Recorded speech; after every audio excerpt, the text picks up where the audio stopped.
All right, so we're going to continue our discussion of Islam with chapter 10, section 2, and it's just titled Islam Expands. And um, with the death of Muhammad, Islam continued to grow. However, there were disagreements and differences of opinion about what this religion would mean, um, how it would work, what sources would be used. In fact, many of the same disagreements you would find in any religion, including Christianity, we're going to see present here as Islam expands. You want to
When Muhammad died in 632 AD, his successor was called a caliph. So in Christianity, when Jesus died, he passed on the reins to Peter, who became the first pope. So Catholics use the word pope, Muslims use the word caliph. It's very similar in terms of meanings.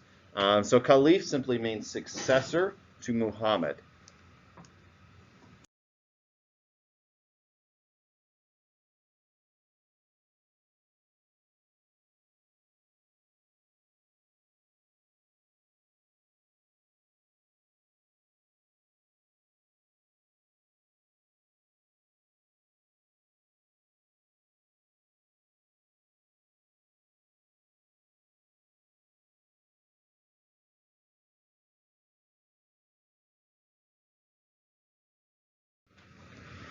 Now, the first four of these, again, caliph is very similar, not entirely, but very similar to the concept of the Pope in the Catholic Church. But the first four of these caliphs stuck to the Quran and stuck to Muhammad's life. And so using his example as a way to guide decisions, using the Quran as it was written as a way to guide decisions. One of the pillars of Islam that I think I forgot to get to yesterday is a concept called jihad. And jihad is, or was originally intended to describe the spiritual struggle that we all experience between making good decisions and making bad decisions. Yes, sir? Was there a wall on G? So where I want to be careful to describe this word is there's a lot of misunderstanding about it. And it does get misinterpreted and taken out of context in many different places by people of different ideas and ideologies. So it has been interpreted in some situations to refer to military struggle against non-believers. But again, as it was written, as it was intended, it's meant to be this internal struggle that we have against making bad choices. And so for a reference from Christianity, you can consult, say, Romans chapter 7, and it would talk in more depth about a very similar concept. Yes, sir? Yeah. So, meanwhile, the concept of jihad was one of the earliest disagreements among Muslims. And while it was originally intended as this internal struggle, it was also interpreted in a more military sense. And in fact, within a few decades, Muslim armies controlled all of Arabia, had conquered Syria, lower Egypt, and the first caliphate was being formed. It's just a version of that word pope. It just means a kingdom of Islam. So very similar to the expansion of any religion accompanied by violence, Islam has a similar story. So within 100 years of Muhammad's death, the first caliphate or Muslim empire stretched all the way from the Atlantic Ocean to the Indus River. So it's a very large piece of territory. So here are, and I just thought this was a neat painting of armed cavalry on camels. Yes. And so you can see a few things related to their style of combat, to their culture, the curved swords called scimitars, and the fighting on camels. Of course, camels because we're talking about a desert region. But yes, camels have been used in warfare. So, it's a thing. So how did the religion of Islam grow?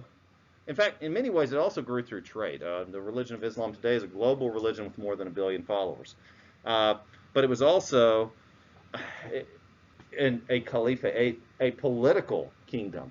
Not in every sense. Not all Muslims are political in that sense. But these armies were very well organized, very well commanded.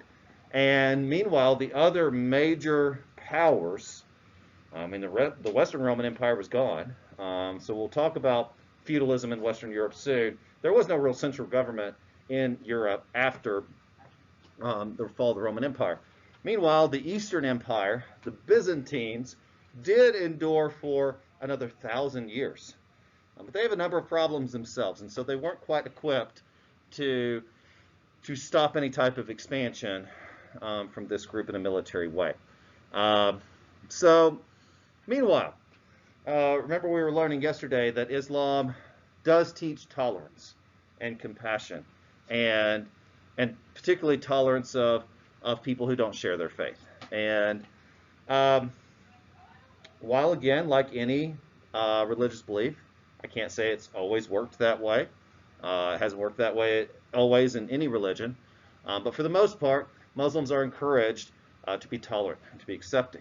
And the religion itself proved to be quite popular because, for one, Islam teaches that all people are equal and provides a sense of hope. You know, one of the great mysteries left in the world is what happens when we die. And just like we talked about back at the beginning of the course, we have a tendency to ascribe a spiritual significance to things that we don't know. And so this was one particular answer to that question. So when Muslim armies would invade a region, it was their practice to be tolerant toward other religions, to not force conversion, and to pay particular respect to people who were Jews or who were Christians, because Muslims will tell you that we all share the same God, that there's Allah, which is really just the Arabic word for God. The Hebrew word is Yahweh. Most English people just say God, but they would tell you it's the same thing. They're referring to this monotheistic spiritual entity that both creates and sustains the world. So they would argue it's the same thing. You can interpret for yourself. Now, like the story of Christianity, and we'll get to this in chapter 11 in quite some detail, after Jesus, you have Peter, who was the first pope, and then you have a succession of popes who followed. And for a period of time, the Catholic Church was a rather unified group. In fact, the word Catholic just means universal. And the full title is the Holy Apostolic Catholic Church, meaning that they trace their spiritual lineage back to the apostles. And it's a similar story in Islam, that there was a question of succession. Okay, so Muhammad's son was the first caliph, and then you have the four called the rightly guided caliphs that, for a while things tended to work out in a reasonable fashion. But it didn't take long for there to be disagreement about who should be running this empire, a power struggle. And so a wealthy family called the Umayyads seized power and wound up moving the capital of this new Muslim nation from Mecca to Damascus. So this really resulted in the first denominations of Islam. So just like in Christianity, there are Baptists, there are Methodists, there are Presbyterians, there are Catholics, there are Eastern Orthodox. Many different versions of the same religion. Islam is similar. The three main denominations are Shia, Sunni, and Sufi.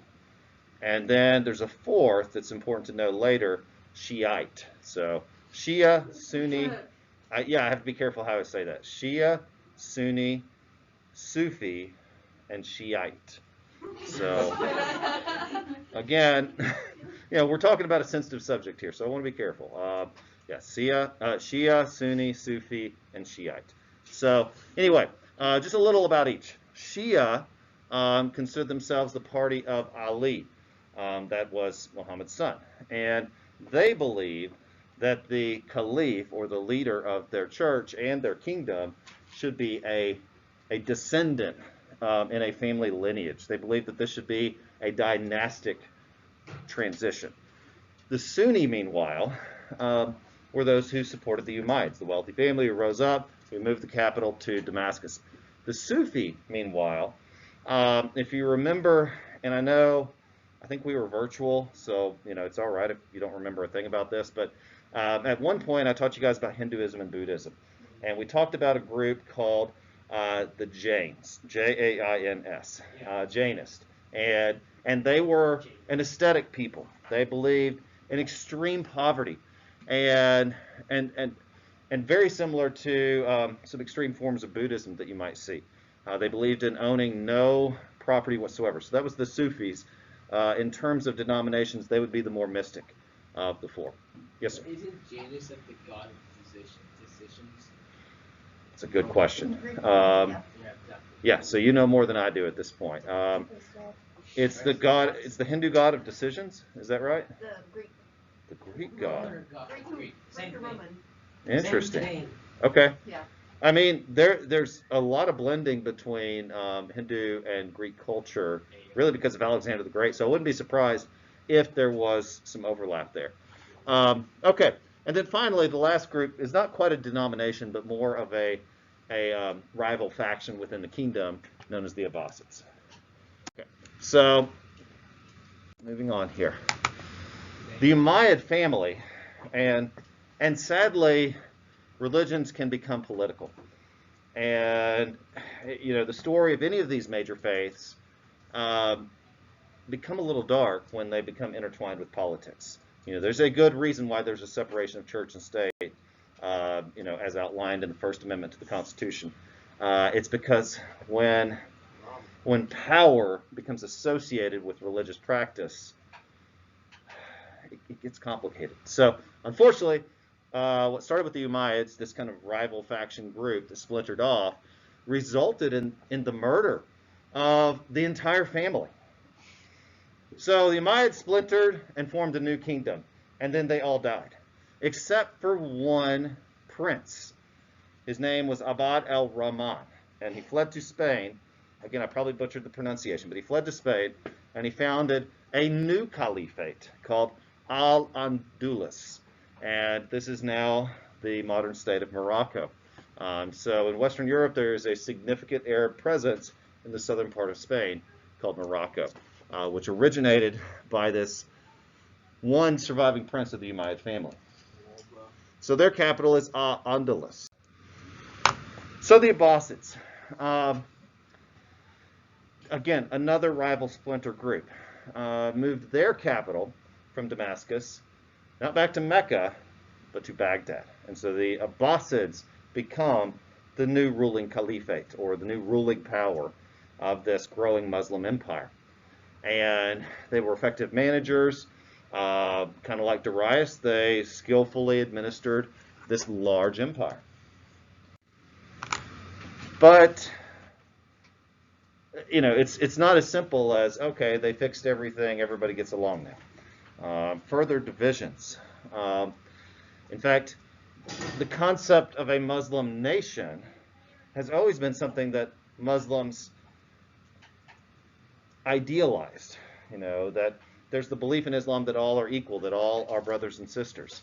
And so Muslim nationalism is a powerful force because, you know, Muslims consider themselves to all be brothers and sisters. You know, in the same sense that Christians would consider themselves that. And so there's always been this idea of uniting. You know, what if we could all come together?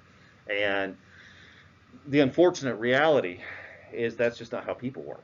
And so there are splinter groups like the Fatimids, claimed to also be caliphs. So within a few hundred years of Muhammad, you have more than one caliph. So if you're familiar with Christian history, there was a case of two popes, both sentenced each other to hell. There was a rare case of three popes, but one didn't last long. But anyway, there's all kinds of intrigue and drama and weird stuff about Christian history that we'll get into. My point is, it's very similar to what we're seeing here. So the Fatimids claimed their right to be the leader of the Muslim faith because they were a descendant of a daughter of Muhammad named Fatima. So anyway, when they began in North Africa, they spread around that portion of the continent.